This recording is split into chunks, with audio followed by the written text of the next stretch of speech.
So I've owned an MR2 Spyder for about 4 going on 5 years now, and throughout those years I've manual swapped it, turboed it, put a body kit on it, and been one of the first people to buy a lot of products for this car. And with all these experiences, I've came up with a list of 5 things that I hate about this car. But before we get into the video, guys, make sure to like and subscribe. Leave a comment down below at the end of which of the 5 things you hate the most.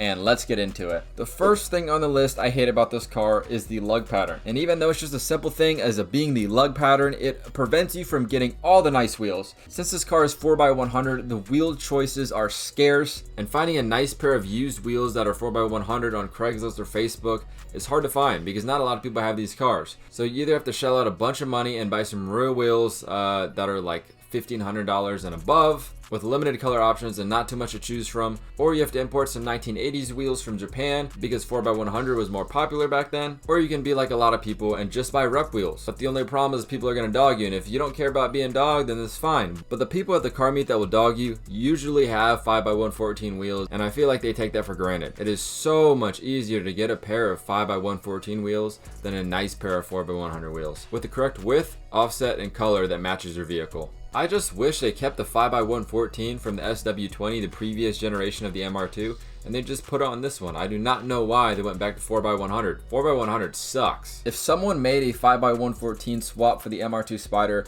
that would sell so fast and to so many people because a lot of MR2 Spyder owners feel the same way I do. And that leads me into my next point, the aftermarket. It sucks. I mean, it's slowly growing. But like I said at the beginning of the video, I was the first one to try out the Gary Tan carbon spoiler that a lot of you guys are repping on your cars now. I was one of the first people to try out the CLP Performance TRD body kit replica, which was a terrible mistake.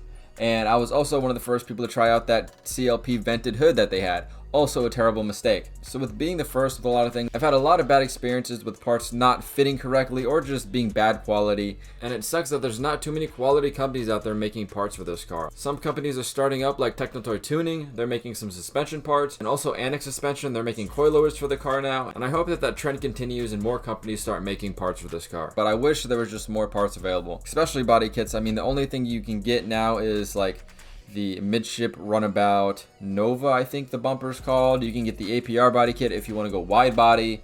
But other than like a couple companies, there's not too many kits still for sale. VIS Racing stopped making the TRD replica body kit, so even the good companies that were making parts are slowly stopping. But the good news is, with the rise of price in these cars, the more people that have money that get into these cars means that more shops will start working on them, making custom parts, and they'll sell it to other people. So since these cars are getting more love, I definitely see in the future that the aftermarket will grow. There's definitely a lot more people tracking this car than a couple years ago, so that's good for publicity. And the next thing I hate, which I think a lot of other people hate, and that's why this car was so underrated for a while, is the damn thing is ugly. And there's a simple way to fix it, but it does cost a lot of money, and that is putting the TRD kit on it. I think the TRD kit is the best looking kit out of all of the aftermarket ones, and that's why I put it on my car. But if every car was sold with that body kit, I feel like the car would have sold a lot better and a lot more people would have respect for this car. It did come as an option in the States, but almost nobody bought it, and so a lot of people have to import it from Japan, which just the freight fee alone costs a lot of money. So people are spending a lot of money in these body kits. I don't know, maybe a full kit now is like $1,500,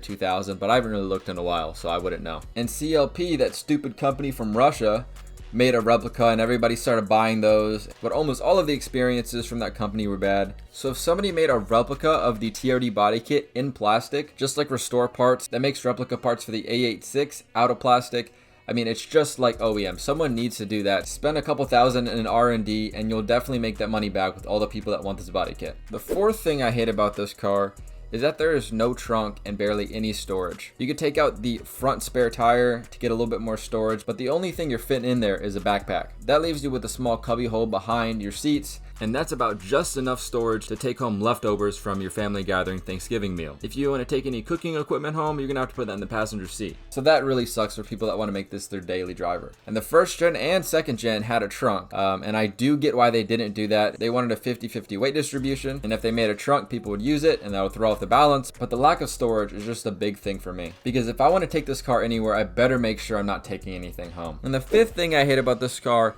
is it just does not have enough power from stock. So everybody that gets one of these cars either K swaps it, 2GR swaps it, puts a turbo on the 1ZZ, or goes 2ZZ or 2ZZ turbo. I mean, there's a lot of options for aftermarket support, and the companies that are making engine swap parts are growing, so that's great. But man, in the future, there's gonna be no 1ZZ stock cars anymore because they're all gonna be engine swapped. And the reason why this sucks so much, even though it creates new parts, and shout out to the people with ingenuity enough to make these parts, but the reason why I hate it the most is when you buy this car and you're not already content with the power that it has, you have to spend another $6,000 at minimum just to get a swap in there. And I feel like that is a big reason why people just spend their money elsewhere. Because right off the bat, if it was me buying an MR2 Spyder again, I'd have to buy the TRD body kit, which is a lot of money, and an engine swap just for me to like the car. And that just takes a lot out of your bank account. But at the end, it's worth it because I love my MR2 Spyder. I'm never selling that damn thing, but man, it's costing me a lot of money. So I hope you guys did enjoy this video. If you have any other things you hate about this car, leave it down in the descriptions. I'd like to know, and maybe we could even make a second one of these if people find 5 more things to hate about this car. But other than that, make sure to like and subscribe down below and join the Discord if you want to talk about games or cars, and I'll see you guys in the next one. Peace out.